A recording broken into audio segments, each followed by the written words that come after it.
Run.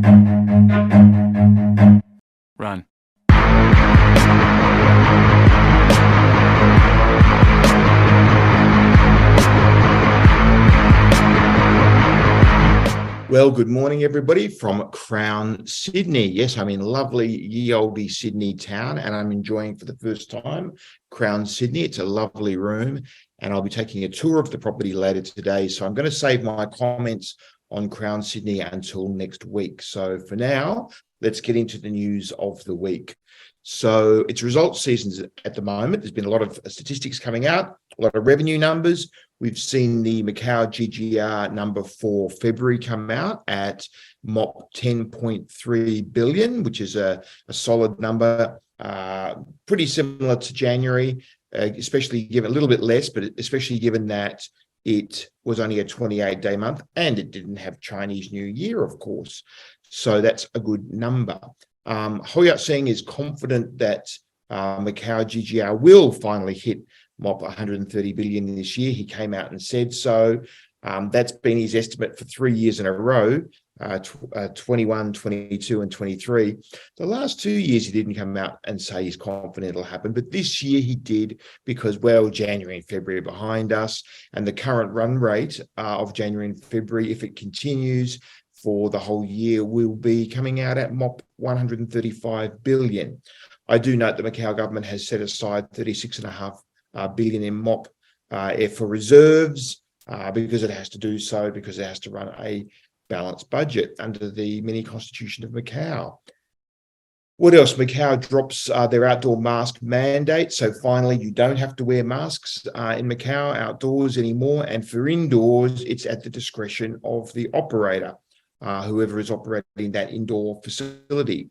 And the very next day, the Macau casinos came out and confirmed that neither visitors nor staff are no longer required to wear masks. So masks are now totally unnecessary in Macau. Of course, a lot of people are still wearing them. They've been wearing them for 3 years. Wouldn't they continue? I know I ripped mine off as soon as I could, but a lot of people in Macau are still wearing masks, but it is no longer a requirement, and I expect them to slowly fade away over time. Of course, you still need to wear masks in hospitals and a few settings, public transport, not including taxis. The next day, I think it was, Hong Kong came out and followed Macau's lead and lifted their mandatory mask order for outdoor and indoor settings, which was great.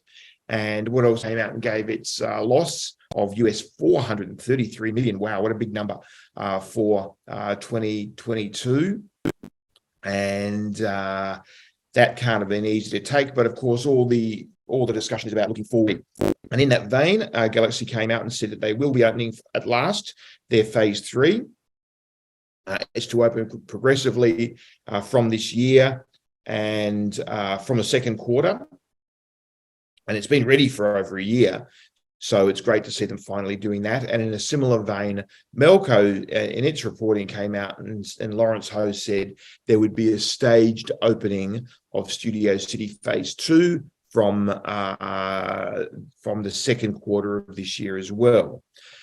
Leaving Macau now, going over to Malaysia first. Genting Malaysia announced a US 106 million loss for just the fourth quarter. That's a pretty big number for them. There was a big increase in revenue, but there was also a big increase in expenses. Sky Worlds is now completely open. Those of you who watch On the Run regularly may remember that I visited Sky Worlds in October. I visited Genting Malaysia in October last year.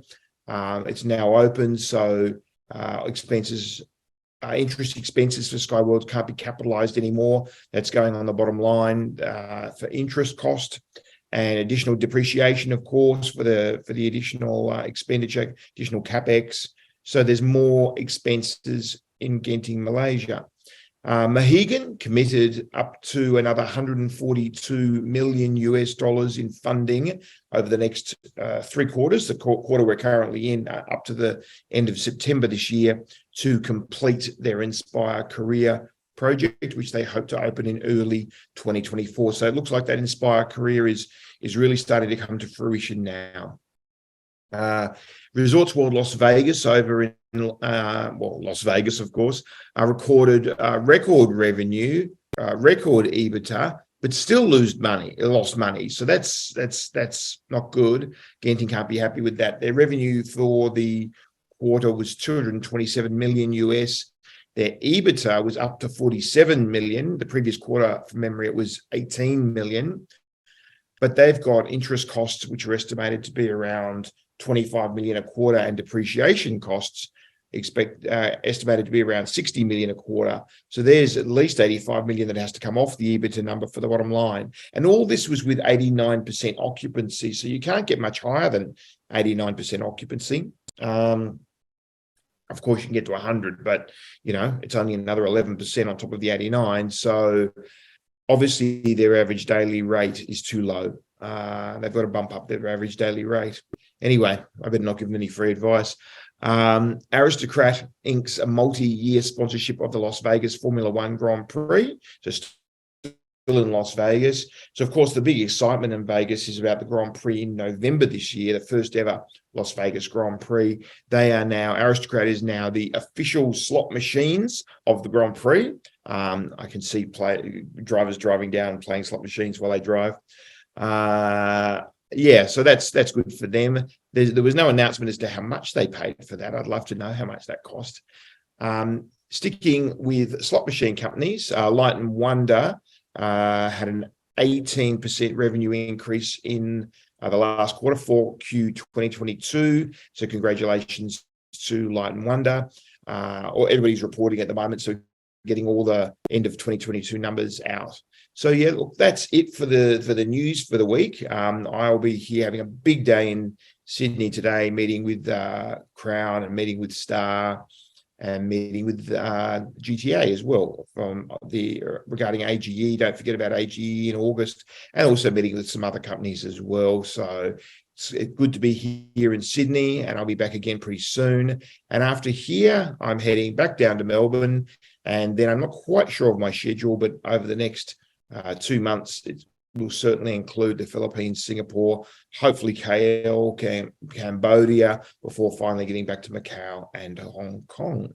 So that's it for On the Run, and see you next week. Bye for now. Run.